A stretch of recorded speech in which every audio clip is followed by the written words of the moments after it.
Welcome to the Career Refresh Podcast. I'm your host, Jill Griffin. Join me each week as we discuss the strategies to reset your career with actionable steps towards a finer future. I've spent my career working my way up and through the ranks of global organizations and startups. Today, I show others how to do the same. I'm on a mission to help professionals everywhere learn how to refresh and manage their minds so they can thrive in their careers. Ready? Let's do it.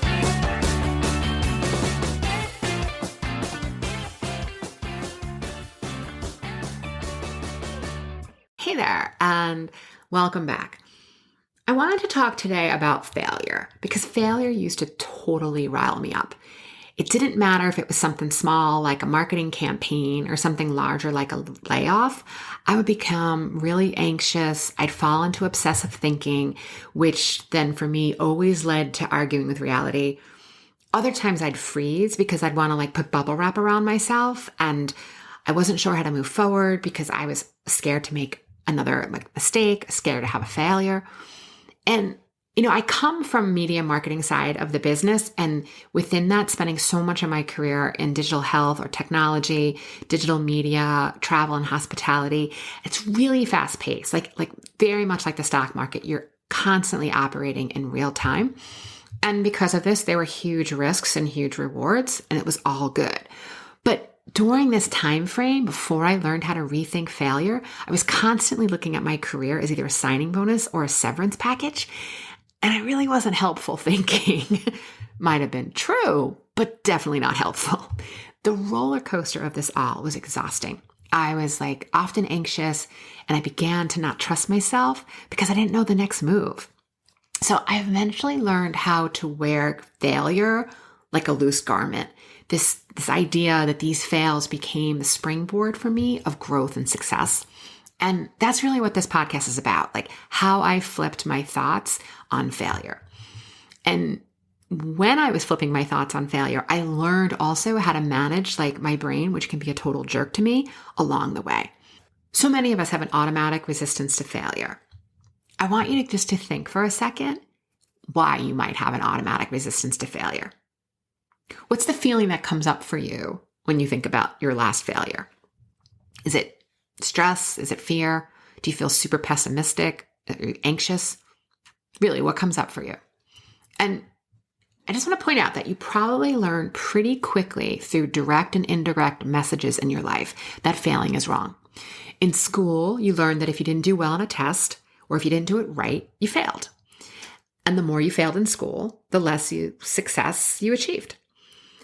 This idea burns so bright in my psyche, and my clients tell me the same is for them. This is connected to us. This failure thing is why we have this automatic resistance. It feels yucky. You may have been directly or indirectly trained not to challenge the right way of doing things.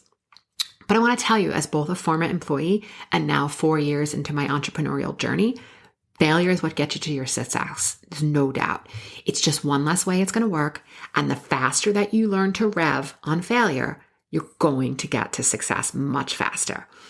If you quit or freeze, success isn't going to follow that quickly because there was no learning. So here's what I've noticed.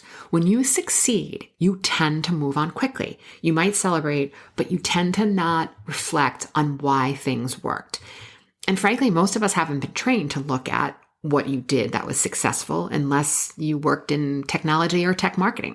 So failing forward is about 2 steps. The step 1 is about evaluating the data and choosing how you want to think about it.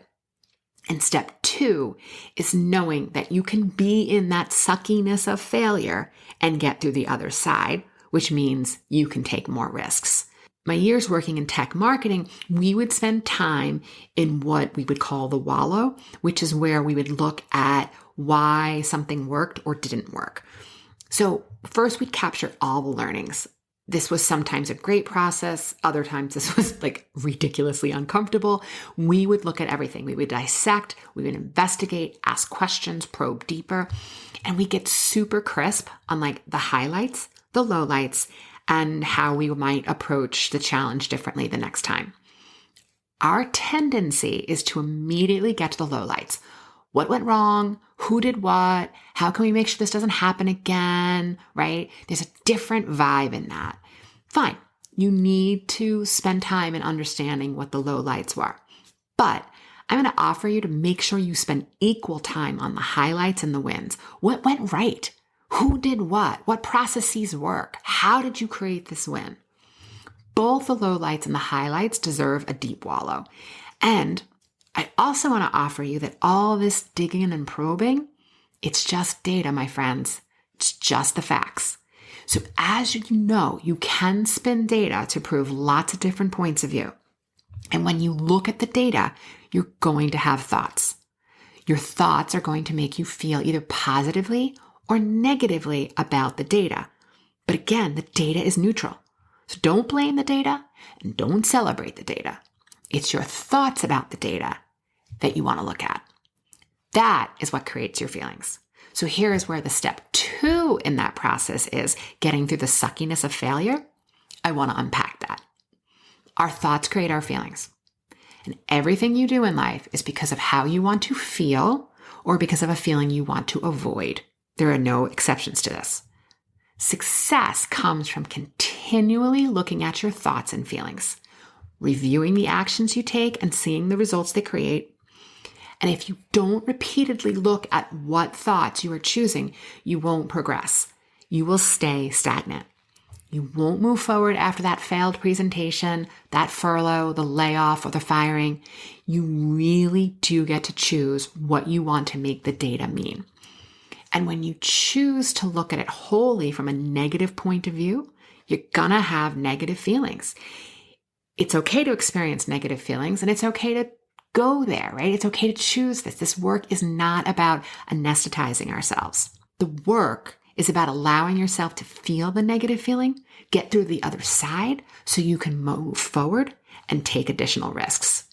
It's learning how to not let the negative feeling stop you, how to allow yourself to embrace feelings of, disappointment, upset, doubt, anxious, so that you'll be able to move through failure faster. Here's why this happens. Resisting negative feelings is like holding a beach ball underwater. At some point, it is going to pop back up and smack you in the face. Other ways that you might be resisting feelings show up with the constant numbing out of over-consuming substances like food, recreational drugs, alcohol. It's also the constant media binging or social media distractions. You cannot think clearly if all of your energy is being used to resist or numb out what you're really feeling. If you allow yourself to sit in the negative feelings and then know that the feeling is just neurochemicals and hormones, folks. It's just pulsating through your body.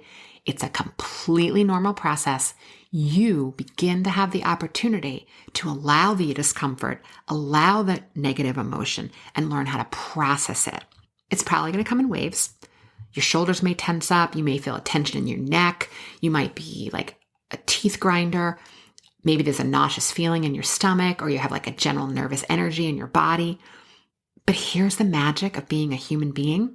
Those feelings are going to dissipate either in seconds or minutes, and they may swell back up again.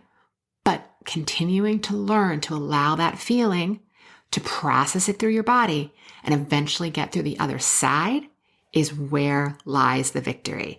It's kind of like the gazelle shuddering and shaking off the energy when it outran the lion. When we get back to humans, processing the emotion, yeah, it can be kind of sucky, but it's not so awful that you can't experience it. And the beauty is that you'll be less fearful the next time you experience the negative emotion because you'll know how to process it. We resist processing because of evolutionary biology. Our brains are motivated to seek pleasure, procreation, food, avoid pain, saber-toothed tigers, now it's flaming emails from clients, and to be really efficient or conserve energy to survive. We know that this is the default operating system of our human brain. Again, it's total biology. When you try something new, let's say you want to evaluate your recent presentation that you feel like wasn't your best work, your thoughts may tell you that you're not sure why it happened, or you may be obsessing over one gaffe, that you didn't know the exact point that you lost your audience, but at some point you looked up in the Zoom window and everyone was obviously multitasking. There's this like perfect example of how your brain wants to avoid pain and conserve energy. Your thoughts may tell you like, you know what, this isn't so helpful. We're not going to look deeply. You just had a big disappointment. Be gentle with yourself. And that's all really nice, but it's not going to get you to move forward. Your brain may also tell you to like scroll through social media, right? You want to numb out, you want to save energy, you want to seek pleasure instead. And your brain may say like doing an evaluation, you know what, I'd rather go out and like be with my friends because they're going to make me feel better. Let's just pretend for a hot second that we're in the before times when we're able to do these things more freely. The avoidance of doing this work or doing the evaluation in this case and seeing your friends is just another way to conserve energy and seek pleasure. Your thoughts will trigger feelings, and those feelings will make you want to take an action or not. Everything starts with your thoughts. There is a way to not let this default programming take over. 1, notice what's happening. You're sitting in front of your computer, you're scrolling social media, and instead of getting curious about the highlights and lowlights of what just happened, you're kind of in a bit of a denial, right? You're in avoidance. Name it. Get clear in what you're not doing as a trade-off for conserving energy and avoiding pain. And then lastly is reclaim it. Set aside your thoughts of like, I don't want to do this right now. Just set them aside for a minute. And then think about what you really want, which in this case is to feel better about the presentation and be successful next time. What would it feel like if you separated your feeling of failure from the facts and just looked at the data? Would you feel relief, calm, curiosity, right? Think about what you want to do next. And when you find a thought, that will get you to a feeling that will get you into action. It could be a thought like, I'm willing to learn from my mistakes. It's possible there were successes in this failure. If I don't look, I'll never know. Once you have a thought, think about the feeling that will get you into action. So if you pick the thought, it's possible there were successes inside this failure, how do you feel? Are you curious? Are you focused? Are you motivated? From that feeling, then take action. So if you take action from a place of curiosity, you're now reviewing the data with a clear mind of curiosity, which isn't like a closed emotion. It's an open, curious, inquisitive type emotion. Get the thoughts down on paper. What were the highlights? What were the lowlights? Think about your technology, your script, the research and data you put into the presentation. How is your lighting? Or you're having technical issues? Even include any verbal or written feedback you receive from others. All of this is data. And now you have the opportunity to see all the things that did and didn't work. And this helps us lean in and focus on the things that did work for the next time. It's never all bad. There's some level close of 50-50, a little good, a little bad. But if you think about the nature of doing something new, you're never going to know how to do all of it. Brene Brown calls this the FFT, which translates, my friends, to the effing first time. Or it can be new because in this moment, on this day, you've never presented this topic to this audience in this environment. That's all new. And I don't care if you've done a challenge like this before or you deem yourself an expert. There's always something new about it. The market shifts. The requirements are different. The customer attitude has changed. There are new dependencies. There's always something new. And so many of my clients tell me that after a failure, they are reading, they're watching, they're starting to study, they're like learning to figure out what to do after failure. And yes, you need to evaluate, but you also need to check yourself if you're hiding. You want to read everything possible so that you're well informed, so that you can mitigate risk, but you also want to make sure that if you're consuming so that you can feel differently, like let's say you want to feel confident or self-assured to tackle this next challenge so that you're consuming all of this content, that reading isn't going to make you feel confident. That's putting the cart before the horse. And action is never going to fix a thought problem. Your thoughts are what make you feel confident.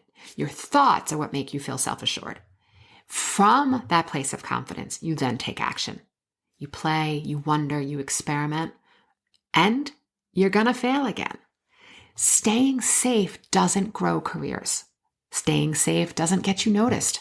It doesn't help you feel accomplished, and it doesn't grow your expertise. If you've never tried something before, there are going to be aspects of it that do not work.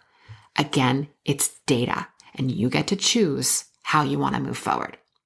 Moving forward, I offer you to think about the goal you want to achieve for the next time. And then wait for your brain to freak out.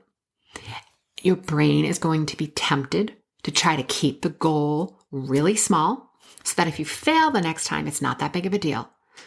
But itty bitty micro wins and itty bitty failures don't cause growth, or it causes growth at such a glacial speed that you want to be moving through your failures faster because it gets to the success faster. This is, again, where the evolutionary biology is going to come back into play. Your brain wants you to succeed, but it also wants you to stay safe. Your brain wants to avoid pain and conserve energy. It wants to avoid the failure. It wants to make sure that you don't fall flat. So you might be saying at this point, well, if I know I'm going to fail at something, why would I actually do it? And this is where I say that not trying is also failing. You just chose to fail ahead of time. There is a song called Free Will by the great rock band Rush, and there's a lyric that says, if you choose not to decide, you still have made a choice. So if you're not trying because you don't want to fail, you have made a choice. You think that if you stay safe, you're not going to fail, but you lost out on learning and growing and knowing and building expertise, confidence, esteem. And you don't know what other opportunities are lost because you stayed safe and you didn't really try. So if you choose to fail before you actually started, it's still failure. Failure is how we get to accomplishment. And you never know where your failures might lead you. Failing can still lead opportunities, relationships, collaborations, and growth.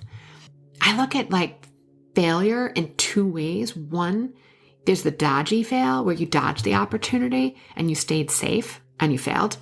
These are the type of failures that tend to lead you to repress energy and repress feelings. This is where you find yourself standing in front of the refrigerator, eating cold pasta when you're not even hungry, or watching social media in one screen and Netflix on the other. This is that dodgy fail. The other type of failure is what I call an effective failure. You didn't get the exact results you wanted, but you learned a ton along the way.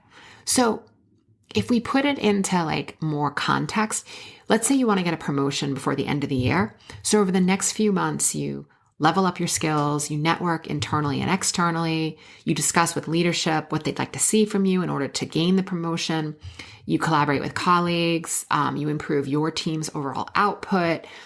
But let's say in the end, you don't get the promotion, and all this work you could say was an effective failure because you still get to use all this learning the next round, or you can use the skills, the collaboration, and networking and take yourself elsewhere. The worst that can happen is that you don't get the job and you feel humiliated.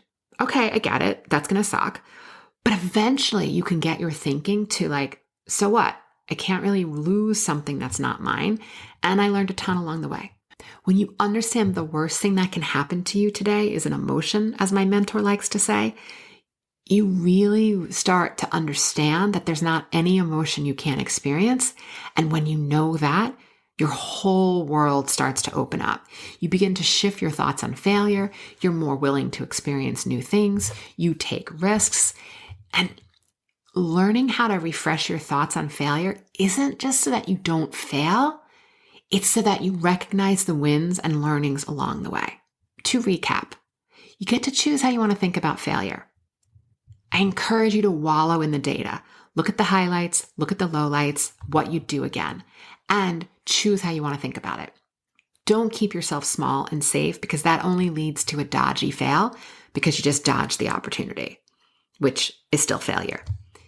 wallow in the effective failure. Get super clear on the opportunities, relationships, and collaborations you've created so that you can continue to grow from the experience.